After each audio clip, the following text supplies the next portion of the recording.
same thing. They all came prepared. The forward line, the midfield, the defense, everybody played out of their skin. Real managed to negotiate that, and you could see with the celebrations at the end of the game what that win meant to them. Right? Real Madrid. A friend of mine. Watch Transit TV right now. Atletico Michael, keep watching Transit TV.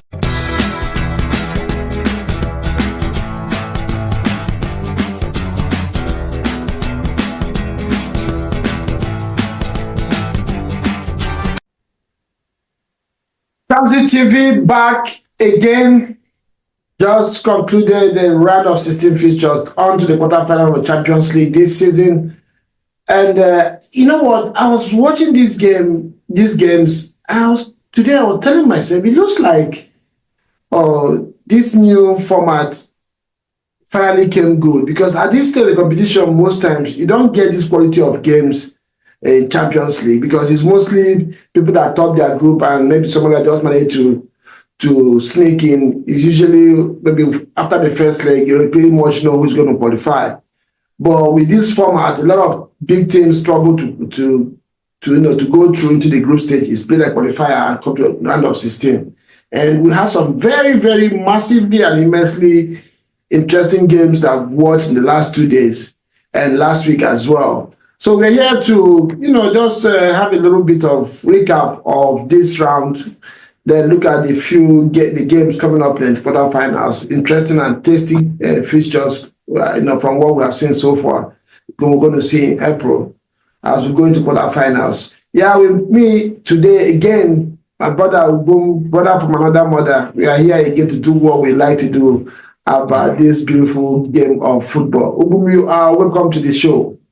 Yeah, thank you so much. Thank you so much, Reggie. It's wonderful to be on Transit TV again. It's interesting. So many wonderful and interesting things happening. Let's get into it.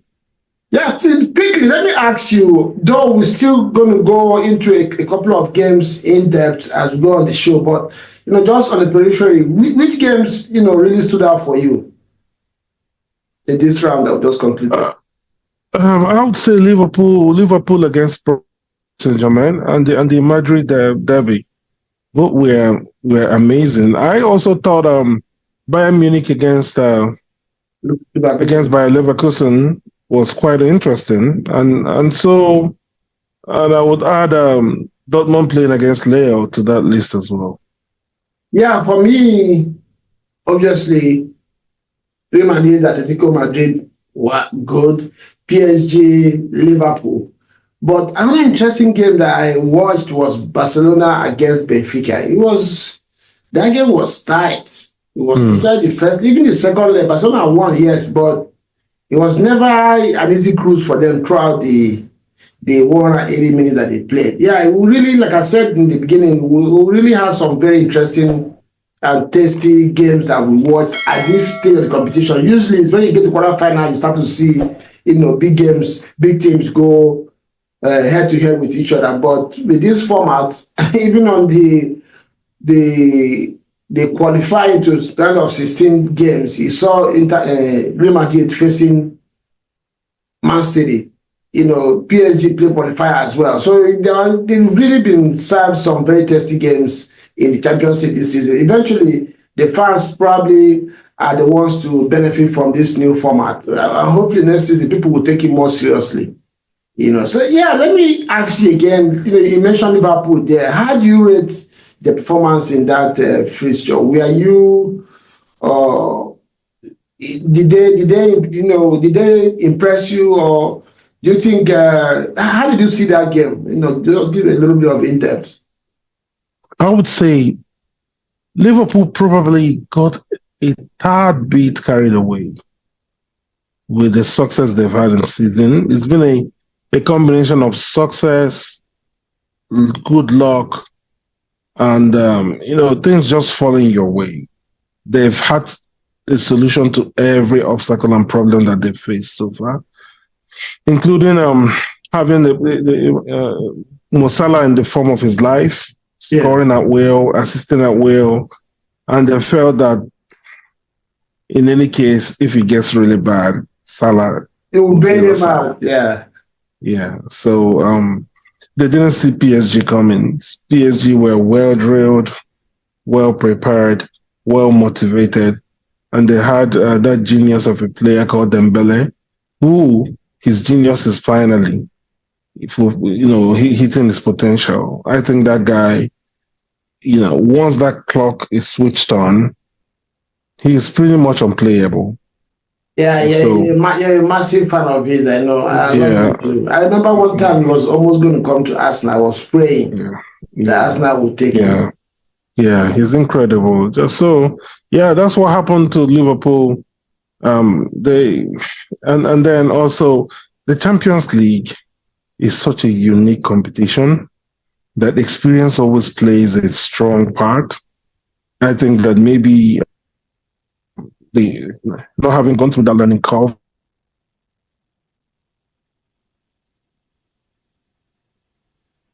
he's been very fortunate, very lucky in the EPL. He hasn't been affected by the learning curve things they have to go through to win competitions. I guess that what helped him a lot with that is that his players have won it before.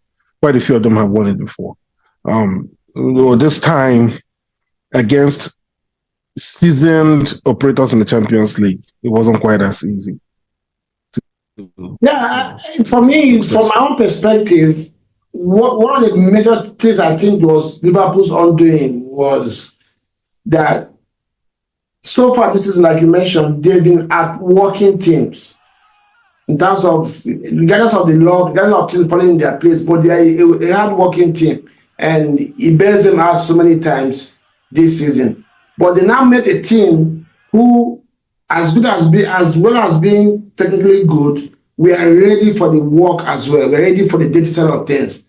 PSG didn't rely on what they could do with the ball. They were ready for the battle. And Liverpool, I believe it kind of took them for surprise.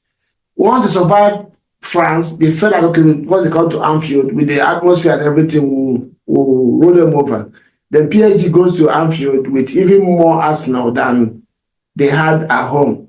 Because, like what I always say, sometimes the target is clear. You don't have two options. You're not trying to defend a lead and win. This one, you just have to win to go through. So you don't have nothing left in your tank than to just attack. And that was what PSG did. They just got their goal early. And because they were ready for the dirty side of stuff, the most surprising thing for me was how Salah was shut down, and they didn't like double team him or double mark him. It was just Mendes. Mendes just took care of Salah and still had time to go forward to cause damage to Liverpool when he could. Yeah, so like you mentioned, it looks like Liverpool didn't really expect what they saw, and before they knew it, it became very difficult. And for large spans in that game, though when two big teams play, it's going to swing every 15 minutes. But, in total, I think PSG deserved to go through. It was a very magnificent game of football. I thoroughly enjoyed it. I was happy it wasn't played the same day with us, so I could watch the game. I really, really, really enjoyed that game. PSG impressed me, and I respect Enrique even the more now, because there are games you play or teams play and win, you don't give them credit. You think maybe they are lucky, maybe it was just a fluke. But with the manner PSG played in this match, in this feature, home and away, you will know that this is a team that is drilled. You know that this is a team, and they have a system. This is how we play. They put you under enormous pressure and work hard as well. A lot of young players. So I really give it to PSG. Liverpool, like you said, and a slot, maybe he's not very experienced in Champions League yet. He had a smooth ride in the group stages. But now the jungle, like they say, don't mature. So we know who is who. I'm sure he will learn from this going into next season. And obviously, the same story about Arsenal is what probably undid Liverpool as well. They don't have any prolific striker. They rely on Salah to do his thing. And I've been saying it, they kind of pretty much became an all ball to Salah team. Once it's difficult, get all the balls. And at the point in that game, that's what they were doing. All their clearance were going to the right side. Just give it to Salah. Let's see what he can do. Because he has been either an assist or a goal. In fact, an assist and a goal per game in each game. And over the 2 legs, Salah wasn't really, for me, over 10. I will rate him 5 or 6. But over those 2 legs. And that's why Liverpool are out. Because if he was on his day, he was always going to find a solution for Liverpool. Yeah, moving on from that, another very tasty and enjoyable game, the Madrid derby. You mentioned it earlier on. What's your take on that one? Wow, supreme football. I mean, football at the highest level. 2 brilliant coaches, brilliant players all over the park. Everybody doing their bit. Real Madrid know what they are facing whenever they face Atleti, and Atleti the same thing. They all came prepared. The forward line, the midfield, the defense, everybody played out of their skin. Real managed to negotiate that, and you could see with the celebrations at the end of the game what that win meant to them. Right? Real Madrid. A friend of mine sent me a text after the game and just said, "These guys always find a way to win." I said, "Yeah," and I said, "Frustratingly so. They always find a way to win." But having said that, they have Arsenal next. So no, we'll get to that. Are there any? Just give me 2 or 3 players, regardless of this from each side, that you think really impressed you in this fixture. Sorry. Give me like 2 or 3 players that really impressed you in the fixture. Both. Julian Alvarez. What a forward! What a striker! Incredible player. Delivers, just does his thing. I thought he was immense in both legs and in both games. I would say Fefe Valverde was amazing for Real Madrid. Hardly puts the foot wrong. Excellent engine, excellent application, played really, really well. I would also, thinking about this guy, I think is someone that people hardly just mention a lot. The French striker, what's his name? The old guy. Oh, Griezmann. What a complete footballer, even at this age. It's extremely intelligent, very high IQ. Wonderful player. So, I would say these 3 to start with. Yeah, I agree with you. First of all, on the game, massively, Real Madrid, I was watching that game, I was like, these guys, they just, like you said, they just always find a way.